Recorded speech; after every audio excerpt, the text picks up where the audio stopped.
국내 코로나19 4차 대유행의 확산세가 갈수록 악화하는 가운데 신규 확진자 수가 벌써 30일째 네 자릿수를 이어가고 있습니다. 전국적으로 환자가 급증하면서 위중증 환자도 연일 크게 늘고 있습니다. 자세한 소식은 두 분과 짚어보겠습니다. 최재욱 고려대 예방의학과 교수, 오창석 시사평론가와 함께합니다. 어서 오세요. 네, 신규 확진자 수 1,776명입니다. 뭐랄까요?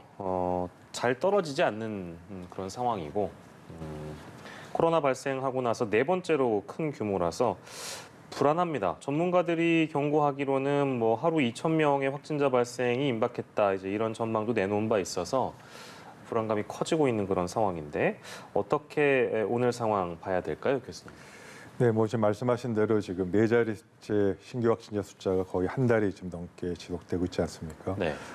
사실은 전반적으로 보면 정체 상태에서 조금씩 증가하느냐 마느냐 그 고비에 있다 그렇게 좀 보여드리고 있고요. 예. 다만 좀 내면을 좀 들여다보면 서울 수도권 지역은 조금씩 그래도 감소해가고 있는 경향은 지금 연 3주째 이제 계속 나타나고 있습니다만 지금 비수도권으로서의 수도권 지역으로의 확산이 눈에 띄게 증가하고 있고 또 이는 휴가철과 맞물려서 거리 이동량이나 지역 간 이동량이 계속 증가하는 것과 맞물려서 더욱 좀 걱정이 되고 있습니다. 따라서 현재 전체적인 거리두기 4단계 유지하는 것은 어쩔 수 없이 연장해야 되는 것이 불가피할 것 같고 거기서 조금 더 나가서 비수도권 지역에서의 지금 환자가 늘고 있는 대구, 부산, 김해, 대전 몇몇 지역이 있습니다. 이미 4단계로 격상된 것도 있는데 이런 부분들은 4단계로 더 격상하고 추가적인 조치를 통해서 좀 선제적으로 예방할 수 있는 지점을 찾아 나가는 것이 지금 필요한 시점이라고 보입니다. 네, 거리 두기에 대한 말씀까지 해주셨는데 저희가 조금 뒤에 다뤄보도록 하고요.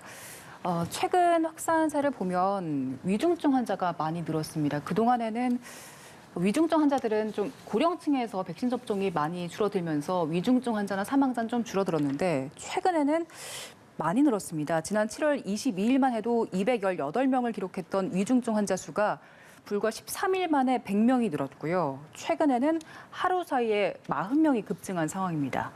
확진자 수가 증가하면서 위중증 환자도 자연스럽게 늘어나는 게 당연할 수도 있겠지만 최근 들어서는 그 확산세, 급증 속도가 좀 빨라서요. 이 현상에 대해서는 어떻게 봐야 되겠습니까? 네, 뭐 지금 말씀하신 대로 확진자 수가 증가하면서 위중증 환자도 증가할 수밖에 없습니다.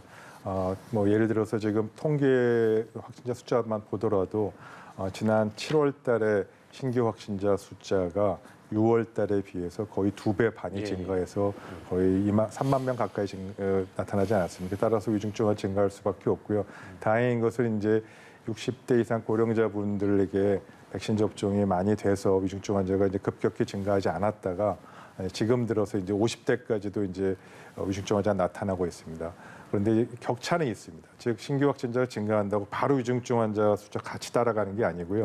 보통 2주에서 한 달 후에 위중증 환자 수가 증가합니다. 그러니까 지금부터 위중증 환자 수가 조금 더 증가할 것이다라는 점을 좀 앞으로 들여다 보셔야 될 것 같고요. 다만 현재 위중증 환자가 들어가서 치료를 받을 수 있는 중증 환자 치료 병상 수가 현재 전국적으로 한 900개 정도가 우리 확보하고 있고 현재 400명 정도가 지금 들어서 아직은 여유가 있습니다만 지역 간에 불균형이 있어서 어떤 특정 지역의 경우는 대전 지역 같은 경우가 저번 주에 대표적인데 위중증 병상 수가 부족해서 다른 지역으로 옮겨야 되느냐 말아야 되느냐 추가로 확보해야 되느냐 이런 부분들은 발생할 소지가 있기 때문에 지역 간의 그런 위중증 병상 수, 환자 수와 병상 수 확보에 대한 그 균형을 맞추는 거는 지금 주의 깊게 들여다보고 판단 준비를 해야 됩니다.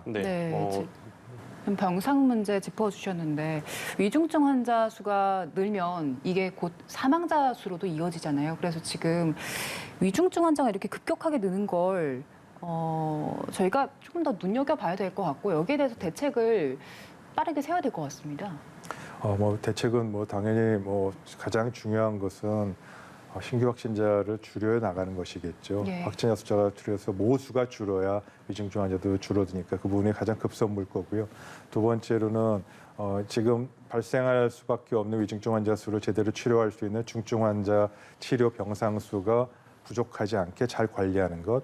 마지막으로 근본적으로야 백신 접종을 빨리 스피드하게 진행해서 접종 숫자 늘리는 것이 세 가지가 아마 큰 현재 고려해야 될 상황인 것 같습니다. 알겠습니다.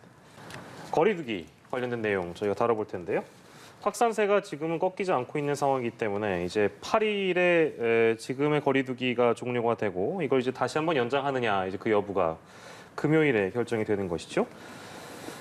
당초 정해진 거리두기 4단계 기준 살펴보면은 인구 10만 명당 주간 발생률이 4 이상일 경우고, 그런데 수도권의 확진자는 직전 주에 비해서 7.2명 감소해서 인구 10만 명당 발생률이 3.6명을 기록한 상황입니다. 현재까지 이제 어떤 상황인지 저희가 좀 정리를 해봤는데 어떻게 될까요? 내일 이제 거리두기 조정안 확정하는 날인데 오창석 평론가께서 어떻게 전망하십니까? 사실 이제 이 수치에 부합했다고 해서 곧바로 단계 조정이 있다. 그러니까 단계를 내렸다라고 하면은 정부에서 또 잘못된 사인을 국민에게 줄 수 있기 때문에 이 부분은 네. 쉽지 않아 보입니다. 중요한 것은 이 부분에 있어서 전체 확진자 수가 하루 확진자 수가 얼마나 되느냐가 되게 중요한데 지금 공교롭게 또 휴가 시즌입니다. 예. 이게 모든 회사들이 휴가를 쓰라고 얘기를 하고 있고 휴가를 만약에 집에서 흔히 말해서 집콕을 생활을 한다면 상관이 없겠지만은 예. 지난주 주말 기준입니다. 강원도의 속초나 양양 이곳을 가지 마라. 그리고 단계 조정을 해서 올렸더니 강원도 동해안 82개 해수욕장이 93만 명이 방문했거든요. 예. 속초와 양양을 막아버리니까 고성군으로 몰려버렸습니다.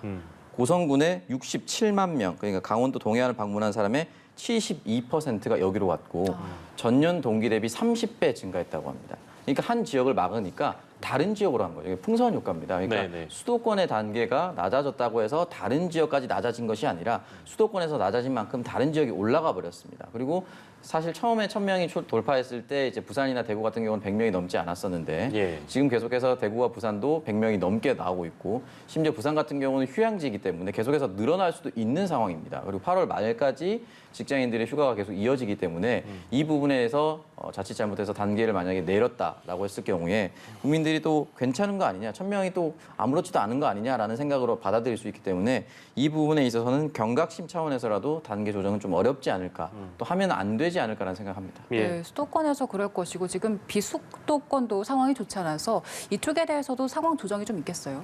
네, 이 부분에 있어서 전체적으로 이제 강원도 말씀드렸고 부산도 말씀드렸는데 대표적인 휴양지라든지 관광지 또는 휴가로 찾아갈 수 있는 도시에 대해서는 사실 단계 조정이 불가피하다고 보고 지금 나와 있는 단계, 3단계 조치가 되어 있는 부분에 있어서 함부로 조정하지 못할 것이고 아무래도 지금 2주 연장을 할 수도 있다라고 얘기가 나오는 것이 결국은 직장인들 휴가 시즌입니다. 그러니까 네. 8월 셋째 주 정도까지는 휴가 시즌이기 때문에 이 부분까지는 단계 조정을 함부로 했을 경우에 안심하고 돌아다닐 수 있다. 그리고 휴가가 아닌 사람도 주말을 이용해서 또 다른 지역으로 방문할 수도 있거든요. 예. 그렇기 때문에 이 부분에 있어서는 아무래도 단계 조정은 좀 당분간 또 불가피할 것이다. 그대로 갈 것이다. 라는 생각을 할 수밖에 없습니다. 네. 그리고 교육부에서는 2학기 전면 등교 여부를 이제 곧 발표할 텐데 지난 6월까지만 해도 거리두기 2단계까지는 전면 등교를 시행하겠다 이렇게 밝혔습니다. 그런데 지금은 그때와는 또 상황이 많이 달라졌잖아요. 거리두기 4단계인 상황에서 등교 확대하는 건 괜찮겠습니까? 일단은 이제 그 당시까지만 하더라도 이제 8월 중순쯤이면은 그 확산세가 잡힐 수 있을 것이다. 또는 잡아내겠다는 의지가 있었습니다. 근데 지금은 오히려 더 확산이 조금씩 커져가는 느낌도 없지 않아 있거든요. 네. 그리고 휴가 시즌이 계속해서 진행될 예정이고 그렇기 때문에 이 부분에 대해서도 조정을 할 수 있을까? 조정해야 되는 것인가라는 생각이 드는데 또 학부모의 입장도 막상 또 그렇지는 않습니다. 이 경기도민을 대상으로 도교육청에서 7월 22일부터 7월 24일까지 여론조사를 실시했습니다. 예. 전면 등교를 어떻게 해야 되느냐에 대한 질문인데 경기도민의 82.1%는 전면 등교를 해야 된다라는 찬성 입장을 밝혔고 이 경기도민 중에 학부모만 따로 떼어봤을 때 초등학생을 둔 부모는 90.3%가 전면 등교를 했으면 좋겠다. 예. 중학생을 둔 학부모는 93.9, 고등학생을 둔 학부모는 93.1입니다. 그러니까 초중고생을 둔 학부모들은 90% 넘게 등교를 했으면 좋겠다라고 생각을 하고 있거든요. 이 부분에 있어 여러 가지 이유가 있겠지만은 일단 첫 번째는 백신 접종이 일단 앞으로는 계속해서 교직원과 학생들 중심으로 일어날 것이다라는 기대감이 있고 네. 두 번째는 이게 아마 실질적인 이유가 될 수도 있을 것 같은데 기초 학력 저하 이 부분에 대해서 학부모들이 굉장히 걱정을 많이 하고 있습니다. 예. 그러니까 이 부분에 있어서 흔히 말해서 뭐 과외를 쉽게 보낼 수 있는 집안이면 상관이 없겠는데 예, 예. 그렇지 않은 집안에 있어서는 사실 이 공교육이 보육의 역할을 또 담당을 하고 있거든요. 네. 이 부분에 있어서 모든 것을 손을 놓고 있어야 된다. 우리 아이만.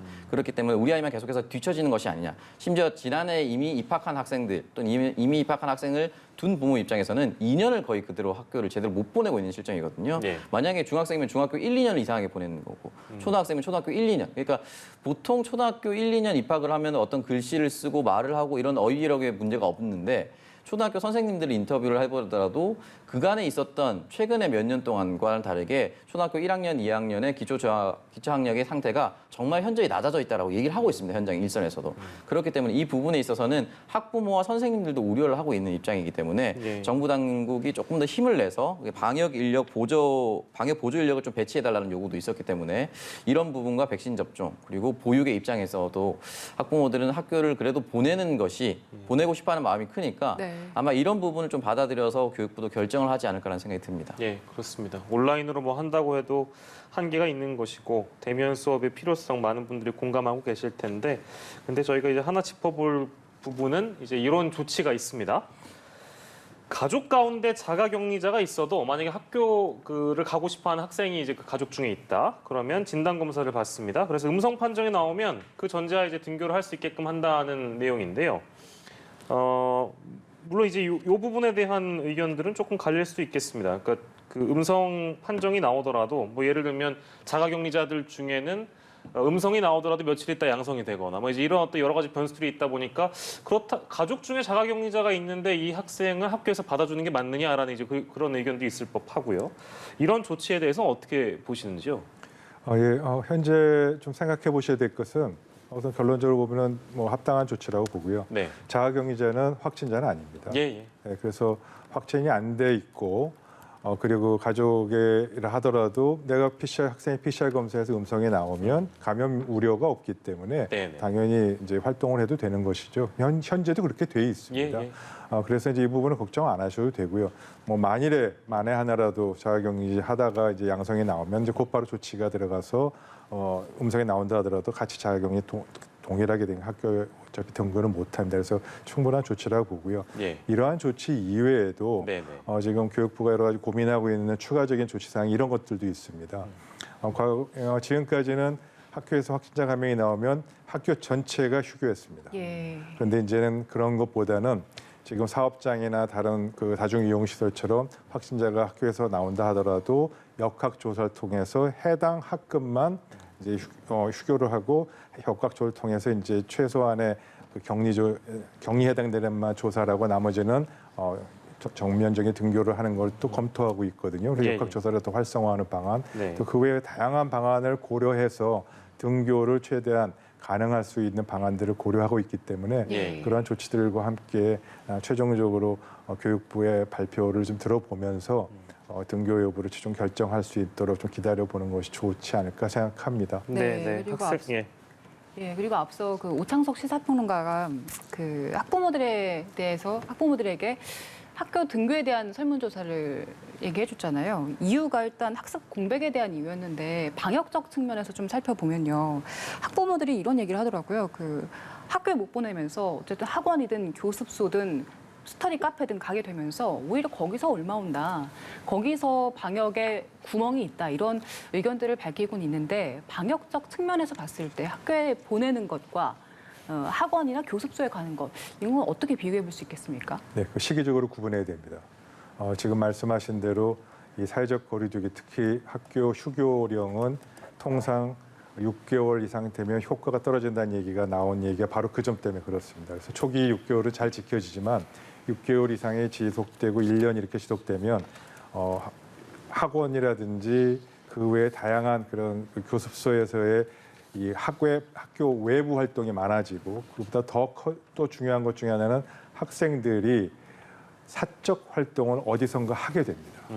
그런 사적 활동은 드러나지 않는 공간에서 친구들 사이에서 전파가 일어날 수 있는 부분이 있기 때문에 이런 부분은 오히려 더 음성화되고 더 드러나지 않는 곳에서 방역은 더 위험해질 수밖에 없는 상황이 예. 이미 많은 역학적인 그런 연구 사례들이 과거 다른 나라에서도 많이 있었습니다. 그래서 지금 그러한 상황을 놓고 볼 때 지금과 같은 휴교가 방역에 결코 크게 작년처럼 도움이 되지 않는다는 점도 분명히 맞는 부분이고요. 따라서 전면적인 등교를 검토하되 이러한 이 방역에 있어서 좀 추가적으로 학원이나 그 외 활동의 부분에서의 이 방역이 좀 소홀해지는 부분을 보완해 나가는 것이 전체적으로 맞는 방향이고 전략적으로도 방역 전략에도 합리적인 방안이라고 생각하는 것이 전문가 의견들입니다. 예, 알겠습니다.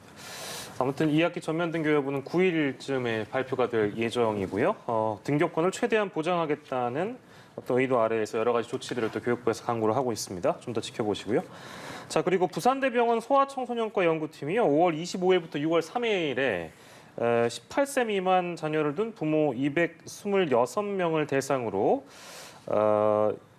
물었습니다. 자녀에게 코로나19 백신을 접종할 의사가 있는가 물어봤는데 맞힐 의향이 매우 높다. 14.2%, 맞힐 것 같다. 50%, 부모의 64.2%가 자녀에게도, 그러니까 18세 미만의 어린 자녀에게도 백신을 접종할 의사가 있다. 이렇게 답을 했습니다. 이 어린 자녀들 내지는 이제 미성년자들에게 접종을 하고 있는 사례들은 외국에서 이제 소수 국가들이 이제 하고 있는 그런 상황이고, 자, 이 결과가 일단 의미하는 거는 뭐라고 봐야 될까요, 평론가님? 네, 일단은 이 부분에 있어서 이제 64.2가 그래도 마칠 의사가 있다라고 분류를 할 수가 있는데, 이 조사에서 같이 조사됐던 것이 감염의 취약성을 느낀다, 우리 아이에게.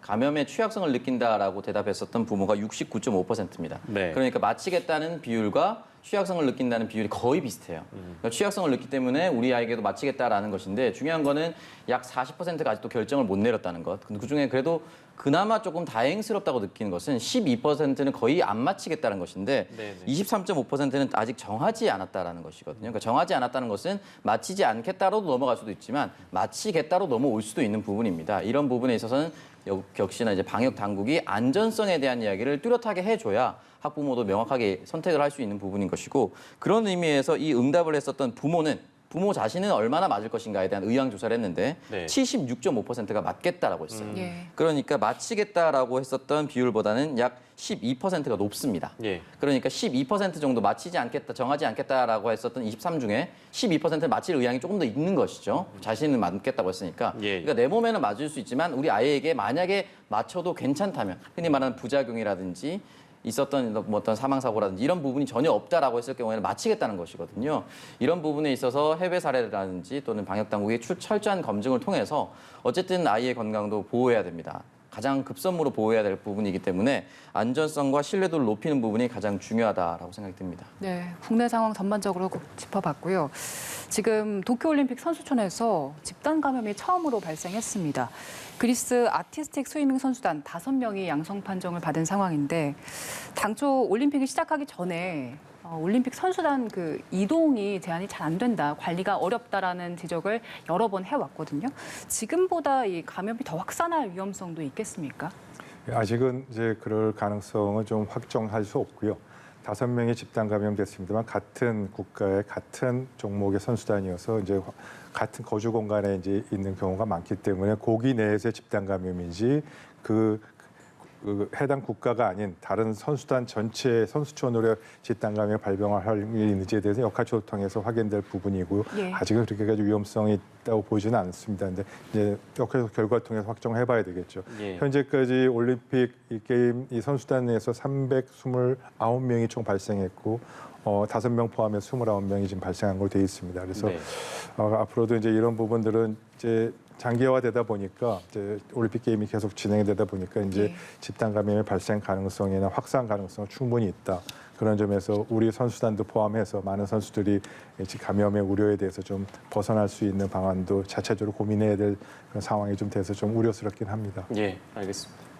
그 내용까지 오늘은 짚어봤습니다. 코로나19 관련된 내용들 짚어봤고요. 오창석 평론가께서는 이어지는 사건 큐브 함께해 주실 거고, 최재욱 고려대 예방의학과 교수는 여기서 인사드리도록 하겠습니다. 고생하셨습니다.